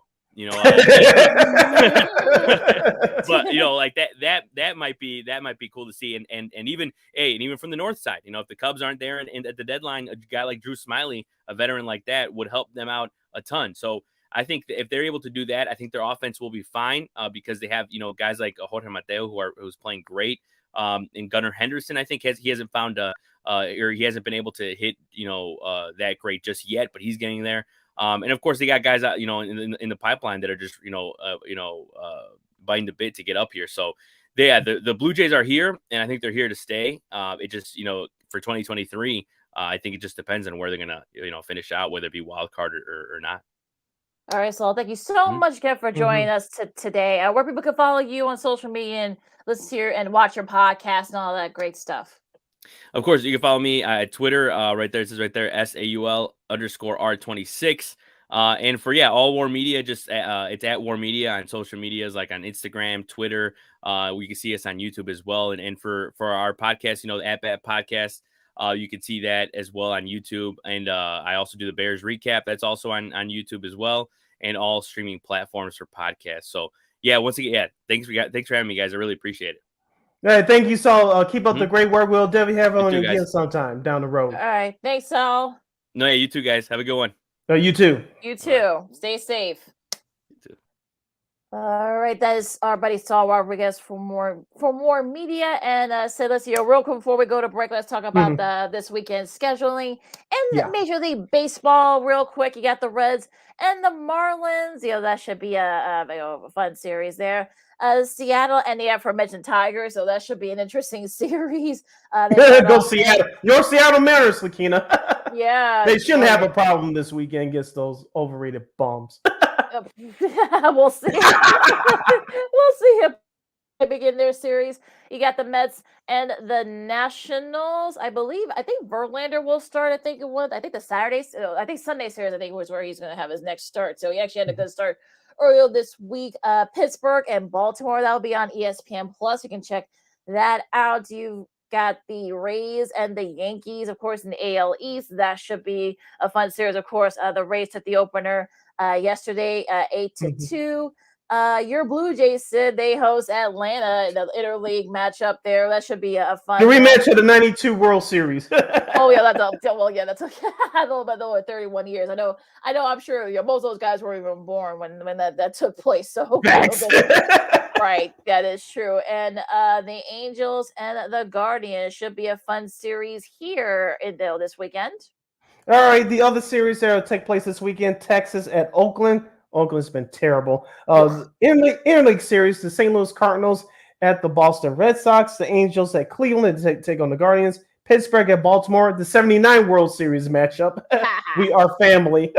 Kansas City at Milwaukee. Of course, we mentioned during our interview with Saul, the Dodgers who will host the Padres this weekend. Of course, Giants and Diamondbacks in Philadelphia at Colorado to take on the Rockies. Your national TV schedule are as follows. Tonight on Apple TV Plus, Lakina will have the Cubs and Twins at 7:10 p.m. So that's another interleague matchup. So you Cub fans and Twins fans, Apple TV Plus, if you have it, you'll be able to watch the game live. Everybody else, you'll be able to watch it 90 minutes after if you have MLB TV like yours surely does. And then the second game of the Apple TV doubleheader tonight will run at the same time. You'll have Kansas City at Milwaukee in another interleague series there. Your Fox Saturday Night Baseball game of the week. Most of the country will have St. Louis at Boston. So not St. Louis at Boston. You'll have San Diego at Los Angeles as the Padres battle the Dodgers. While the rest of you, including here in Chicago and the state of Texas, will get Houston and the White Sox. That's Jose Abreu's return to the South Side this weekend. And Dylan Cease will pitch that game tomorrow. Jason Benetti and AJ Brzezinski will call that game for Fox. So a little South Side flavor in there for you. You'll get that game tomorrow for those of you in Chicago and Houston. And of course, Sunday Night Baseball will have St. Louis at Boston. Also, for tomorrow FS1 Saturday game of the week, you got Texas and Oakland, and streaming on Peacock, you got the Angels and the Guardians. The third game of that series will be on Peacock on Sunday. Yes, and that's at 10:30 a.m. Central Standard Time. All right, that is your schedule for this weekend in MLB. So we'll take a really quick break, and we have not forgotten, folks. So it's that time. The schedule for the Bears and NFL, they released their schedule yesterday. We're going to talk about some of the top games, and also some social media battles that are going on among the teams, social media teams. But yeah, look, a lot to do. NFL schedule release talk here coming up. Second City Sports on Sports Zone Chicago. Lakina McGee, Cindy Brown with you. We'll be talking some gridiron and the schedule and coming up right after this.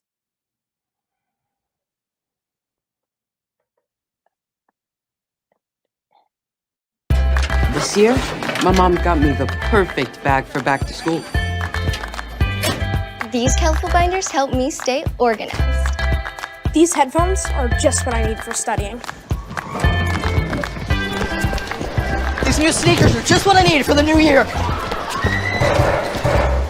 This jacket is a real must-have.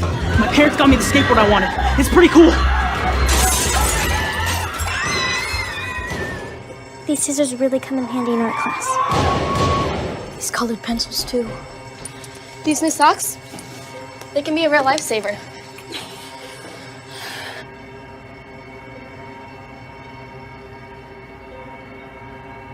And I finally got my own phone to stay in touch with my mom.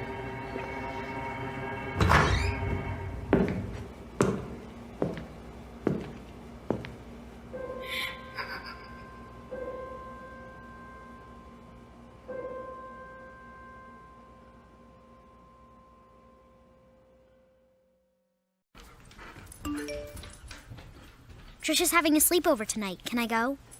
I wonder about Lucy's friends. What should I say?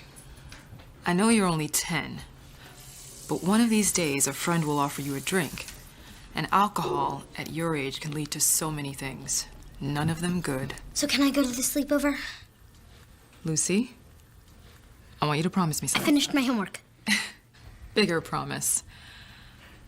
If there's any drinking, I want you to say, "No thanks, not my thing." Mom.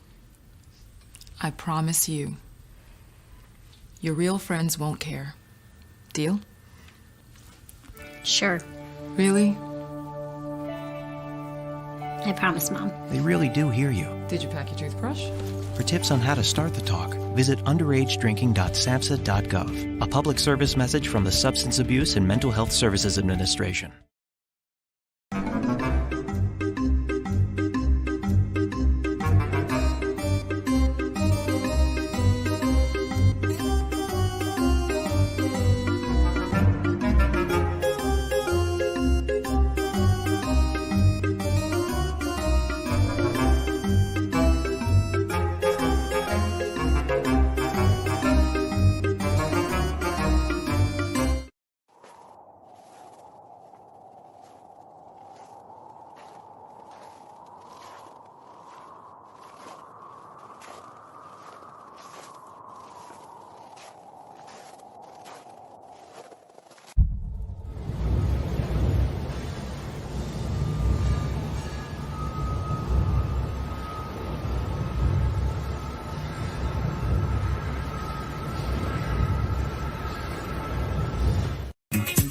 Hey, this is Dr. J, and I listen to Sean and Maya in the morning.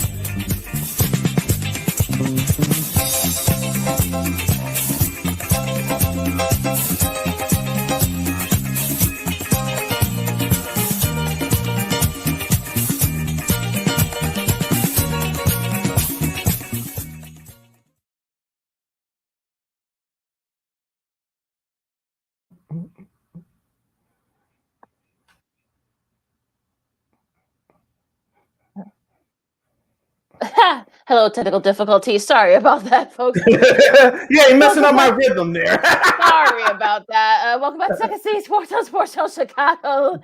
Lakita McGee here. You follow me at Lakita McGee on the Twitter and at Kids Grove on the IG. You can follow yours truly, Sydney Brown, on the Twitter and the IG at SidKid80. Once again, that's SidKid80. That's SIDKID80. That's SIDKID80. And if you have any questions or comments for us during our last break of the show for today and the last break for the week, you can always go to Sports Zone Chicago. Do it right now. Sports Zone Chicago's Facebook page or Sports Zone Chicago on YouTube. Type in your questions or comments in the comments section. Lakina will get them up on the screen for you. As we always say, Lakina, the NFL never seems to disappoint us during the offseason. They like to keep themselves in the news. And this is one of our favorite times of the year because of what we do here on Sports Zone Chicago, give you that great sports talk. Let's discuss the NFL schedule. But first, let's discuss the 2023 schedule for the Chicago Bears. I want to give you guys a warning right now. We will not tell you which game they're going to win, which games they're going to lose. We're not going to do that till training camp. Until then, you're just going to get the games and the times and dates they're going to play. So you expect us to give you a prediction? We're not going to tell you. Nope. Not at all. Not at all. Week 1, of course, the opener. That's going to be a late Sunday game. You got the Packers. They're going to be hosting the Packers. Let's talk about the Bears are at Soldier Field. That'll be a 3:25 game on September 10th. Then they'll be at Tampa Bay, the new look Tampa Bay Buccaneers. The September 17th, that'll be at noon. Week 3, here's this where it gets interesting. They have to face the reigning Super Bowl champ Chiefs. That's at 3:25. That's going to be September 24th. That's in Kansas City, not in Germany. Yes, it is. As I was actually, I wondered, the question we were saying about, what's going to be in Germany, what's going to be at KC, but no, it's going to be at Arrowhead. We got the week 4. You got the Broncos, October 1st. That's a noon game. The first of 4 primetime games for the Bears at week 5. They got the Washington Commanders. That's October 5th on Thursday, 7:15. That'll be on Amazon Prime. We'll get to those games in a little bit. Then you got week 6. They got the Vikings. First meet with the Vikings on the 15th, October 15th at noon. Then you got the Las Vegas Raiders, Jimmy G and company, Devontae Adams and company. 22nd of October at noon. They go at the Chargers. The San Diego Los Angeles Chargers of Southern California, or whatever we call them. Go Chargers! Go Chargers, go. The Sunday the 29th, a couple days for Halloween at 7:20. That's a Sunday night game. Then you got the Saints, November 5th at noon, week 9, I should say. Okay, picking up the rest of the schedule, November 9th, the Carolina Panthers will make their visit to Soldier Field. Bryce Young and crew. We assume that he's going to be healthy and starting by then. They'll take on the Bears on the lakefront on November 9th. That's at 7:15. November 19th, the Bears will travel to Detroit to take on the Lions. That's at high noon. November 27th, the Bears will travel to Minnesota to take on the Vikings. That's at 7:15. Of course, week 13 they'll have a bye week to start off December. So I think that stretch works well. That bye week works well for the Bears there. December 10th, the Bears will return home to host the Detroit Lions for the final time in 2023. That's at high noon. December 17th. That's a week before Christmas to be announced. The time to be announced, but the Bears will travel to Cleveland and take on the Cleveland Clowns or the Cleveland Browns. December 24th, Christmas Eve, the Arizona Cardinals, probably without Kyler Murray, will make their visit to Chicago to take on the Bears. December 31st, New Year's Eve, the Atlanta Falcons will make their visit to Chicago. And, of course, on January 7th in 2024, to wrap up the regular season, the Bears will travel to Lambeau Field to take on Jordan Love and the Packers. And that is your schedule for the Bears. Now, they got a couple of mini buys. You got a couple of Thursday nighters, and you got a Sunday night game there as well, Sid. So I think the schedule sets up okay. I think, like we said, we were talking about before we came on, they could win 8 to 10. Again, it's depending on how things go this year. I know some people are looking at that Panthers game on Thursday night at week 10, and you're thinking, oh, well, that's an easy one. People are forgetting that the Panthers almost won the division last year, so the Falcons. So to say that those two are going to be easy wins, I think that's a little bit disconcerting and a little bit of insult to them. But look, I think it's a good schedule. Look, it's not a hard schedule, but it's not an easy schedule either. So it's right in the middle. So, and that's fine, I guess, if you're an up-and-coming team like the Bears. So it is what it is. Yeah, we talked about it before we went on live today, Lakina. I said a couple of people in the upper echelons in the NFL offices want the Bears to be good. Obviously, it's going to depend on the health of your quarterback, your franchise quarterback, Justin Fields, and hopefully he takes another step. I think if he stays healthy, I think he can and will do that because he has better weapons around him from a year ago. But just looking at the schedule, Lakina, their hardest part of the schedule is early in the year when they had to take on all of the AFC West opponents with Denver, the LA Chargers, Kansas City, and of course the Raiders. I think realistically, I think they can go 2-2 against the AFC West. I think they can. You get in the Broncos early with Russell Wilson, Sean Payton, the new head coaching crew.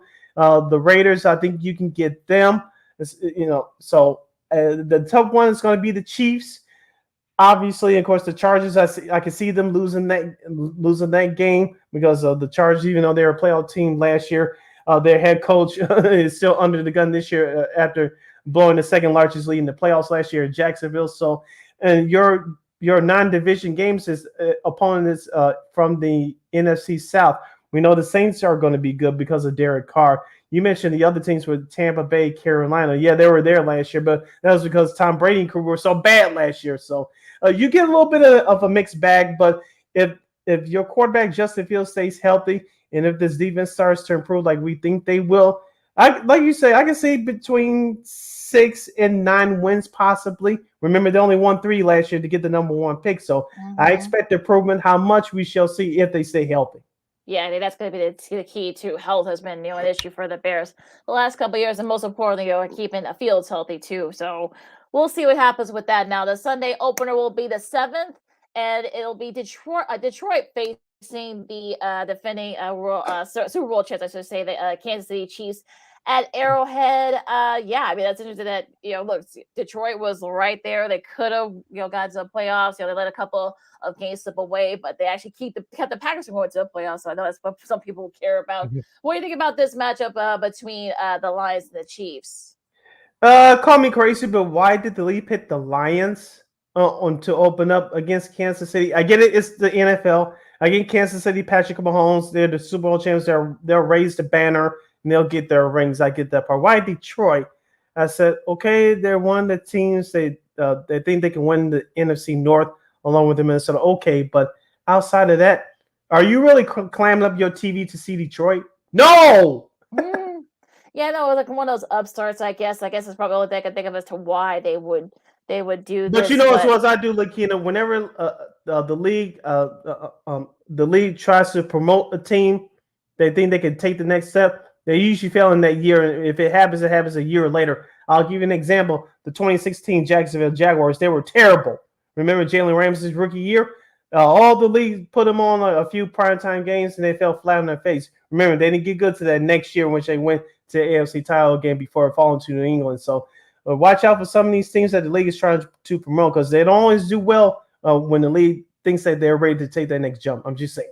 Well, yeah, well, that's fair too. I mean, like I said, the history has not been good. So, yeah, it is a little weird that they would pick Detroit. I mean, I don't know why they didn't do the Super Bowl rematch between the Eagles and the Chiefs, but you know, they don't have that game till later on in the year. We'll get to it in a sec. But we'll get to that in a second. Yeah, but yeah, so yeah, I'm a little surprised they didn't go with that route, but I guess I figured that'd be too easy. So I guess I figured, Detroit upstart, you got guys on there. They've made some moves during the offseason, so maybe that's why they felt, hey, let's have them play an upstart. So we'll see what happens. You got to think the emotion of them getting their rings and all the pomp and circumstance and such. So it'll still be a little bit warm. So that could help Detroit a little bit in that respect too. So yeah, we'll see what happens. But yeah, it's going to be interesting to see what happens with that. So if it ends up being a close game and if Detroit pulls off the upset, they look good. If not, I mean, they're going to look really, the league's going to look really stupid. So we'll see. It's all in the ball. So we'll see what happens.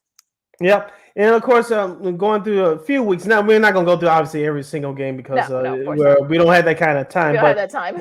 just looking at week one's matchup, Lakina. Of course, I think for the third year in a row, you'll have doubleheaders on both the networks, Fox and CBS. Remember now, for Fox and CBS, they don't have to stick to their conference packaging deals anymore.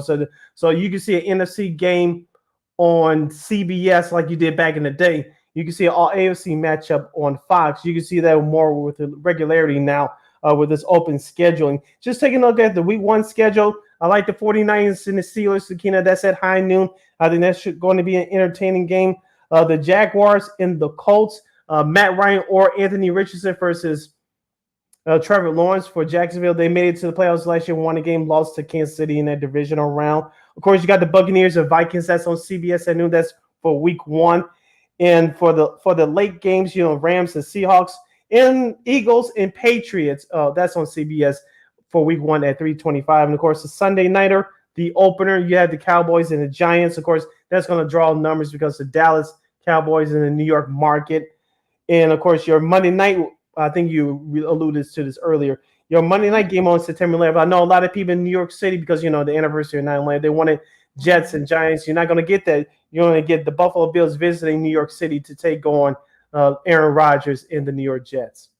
Yeah, that's going to be an interesting matchup. I guess you got Aaron Rodgers there. You want to put him in a prime slot, so I can see why they would that Bills Jets having to open up for Monday night. So now, and with I'm sure they're going to do a lot of stuff with 9/11 and whatnot. So we'll see what happens with that. Now, Cowboys and Giants. If you saw Good Morning America, you got Michael Strand and Troy Aikman again talking trash. It never fails or ends. So, even if he be retired for years. So yeah, it'll be interesting to see with that.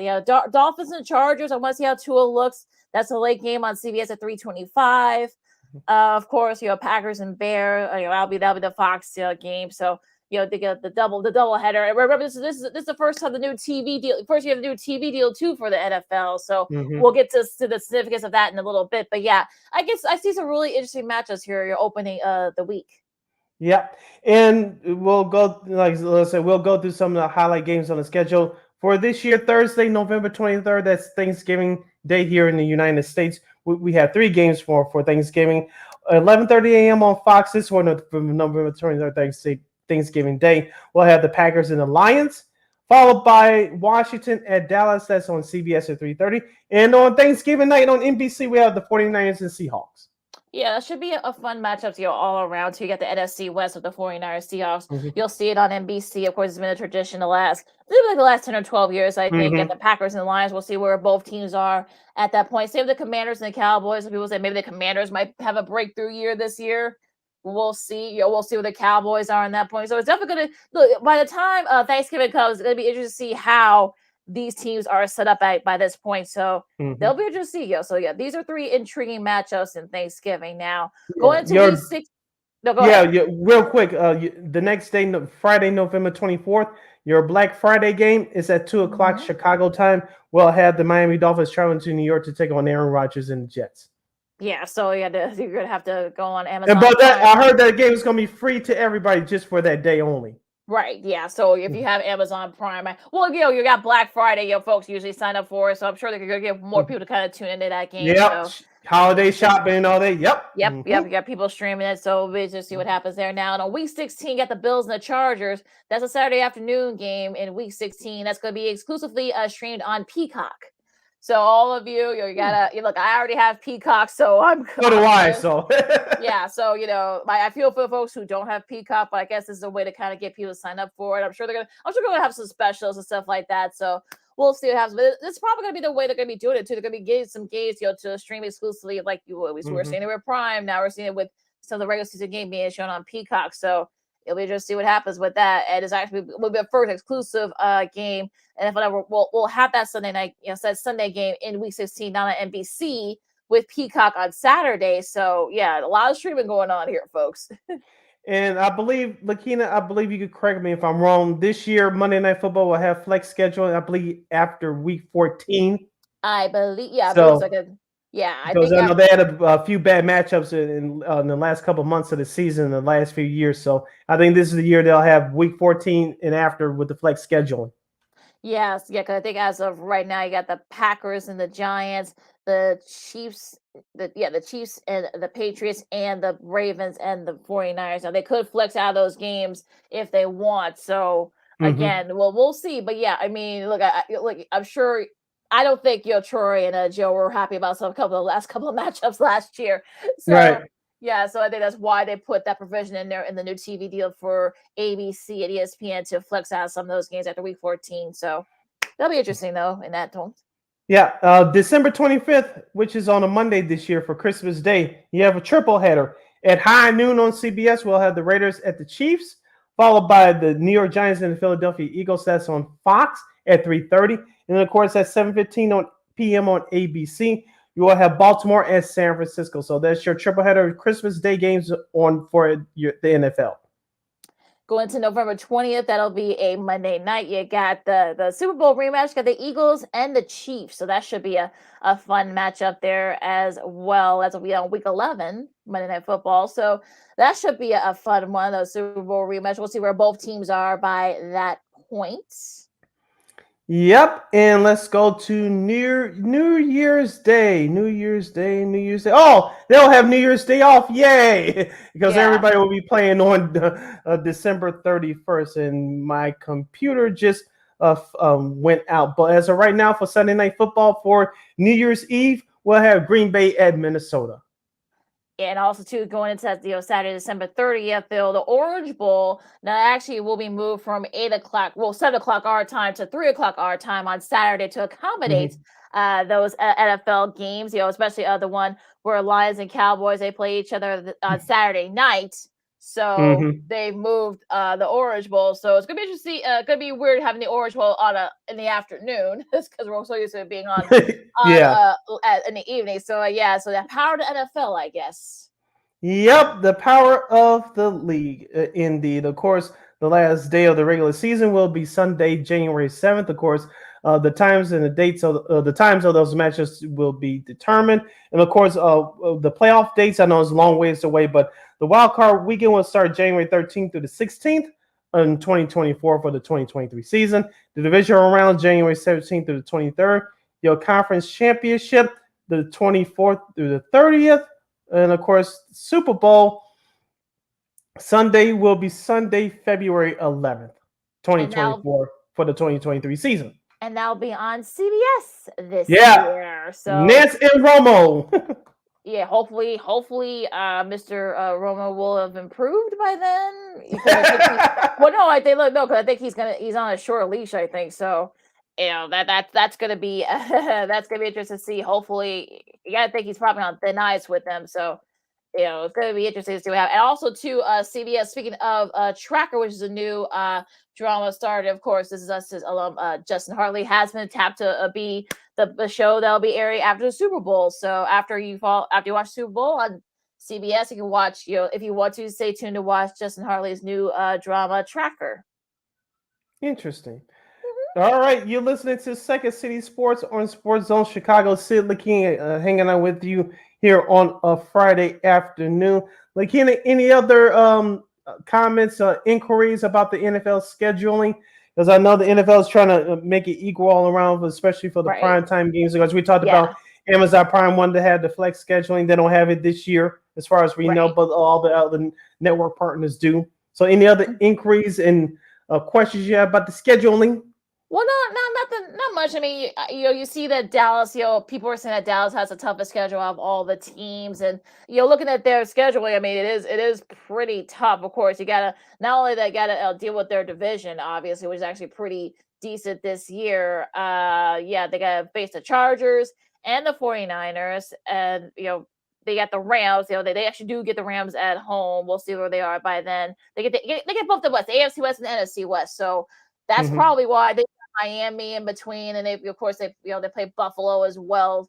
So again, it is a pretty tough schedule for Dallas. So Mike McCarthy and Dak Prescott, I mean, they're gonna have their work cut out for them. So, but again, look, these schedules can change a lot. You thought that maybe someone have a hard schedule, turned out to be a little bit easy. We saw what happened with the Eagles last year. So, like I said, it's all relative. That's why I say I know people predicted, the Bears are going to win 10 games, and of course, I think the over unders. I guess people say that the Chiefs may have like the best one at 13.5, which I find that a little bit hard to believe. But okay, so just a little bit there, and also too, like you said, the TV setup, of course, especially actually as it gets later on in the season. I think after like week 13, they're going to be. There's going to be some, like maneuvering with the schedule. I guess it's going to depend on which network has the doubleheader that week. So I guess if CBS has a doubleheader, they'll have their pick of which games they want to televise first. Same thing with Fox; they got the doubleheader later this season. So like you said earlier, there's going to be more NFC games on CBS. You're going to be seeing more AFC games on Fox. So get ready to get used to that little day there. And don't forget to NFL Sunday tickets now available on YouTube and YouTube TV. If you already have YouTube TV, you'll save $100. If you don't have YouTube TV, you're going to pay a bunch. So be on the lookout for that. All right, Lakina, I know we're starting to run out of time. We have a couple of minutes left. Just a couple of the stories to get to. Let you tackle which story you want to talk about first. JJ Redick, NBA on ESPN analyst. He had an interview earlier this week for the Toronto Raptors job. And Tom Brady looks like he's going to buy a stake. He's going to start out with Fox, not this year, but next year. But the former NFL quarterback Tom Brady, soon to be Hall of Famer, it looks like he's going to buy stock into the Las Vegas Raiders football team. Yeah, let's do the JJ Redick thing. We all get out the way. I mean, I know it's a little bit weird because he has not been an assistant coach, but he has kind of been like the player coach, I guess, the last few years in the league. So I guess it kind of makes sense that he would be considered for the Toronto job. I know Milwaukee. We didn't get a chance to talk about it when it happened, but Mike Budenholzer has been let go as the head coach there. So could perhaps watch out for Nick Nurse. He may be a perfect candidate for that job. He might be. So we'll see what happens with that. Now, I guess Redick. We know he's a great basketball mind. So I'm it'll be interesting to see. Do they go this route? Should he? But I actually like his podcast. So again, that means he's not gonna be able to do his podcast anymore. Should he take get the job? So it might be okay. I mean, look, I think he's one of probably like the good, best basketball minds out there right now. So we know he went to do so. We know he's pretty smart, of course. Coach K, of course, the pedigree and such. So I don't know. Well, we'll see. But yeah, I wouldn't hate it, but I can see why some people are kind of scratching their heads about it, though. Even though I don't watch that show, First Take, I should say. I like the some of the debates he gets into with Chris Mad Dog Russo and Stephen A. Smith, because he's not faced by either one of them. He sticks to his guns, whether you like it or not.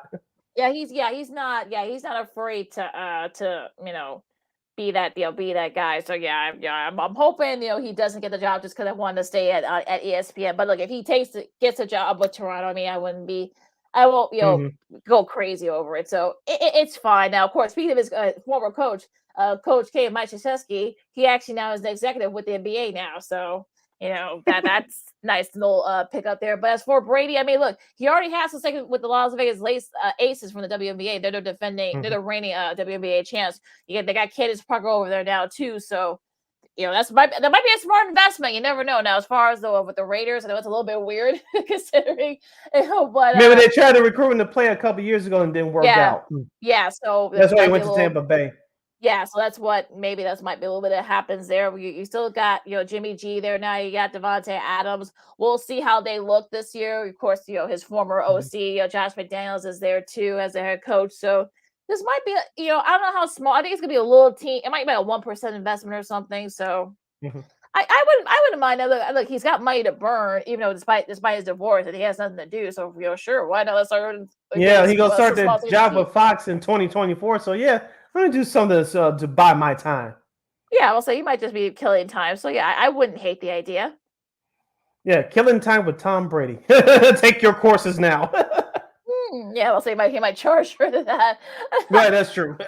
Yeah, so you never know, but we'll see. But yeah, anything else you want to talk about before we disperse?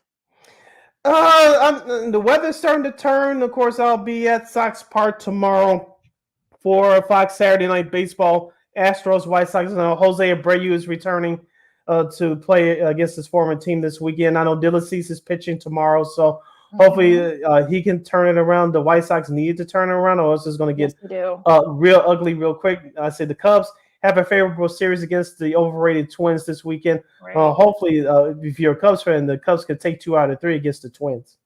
Yeah, absolutely. So we'll see what happens with that. Let me see if there's anything else wise I want to talk about. Yeah, I mean, you're finishing up some.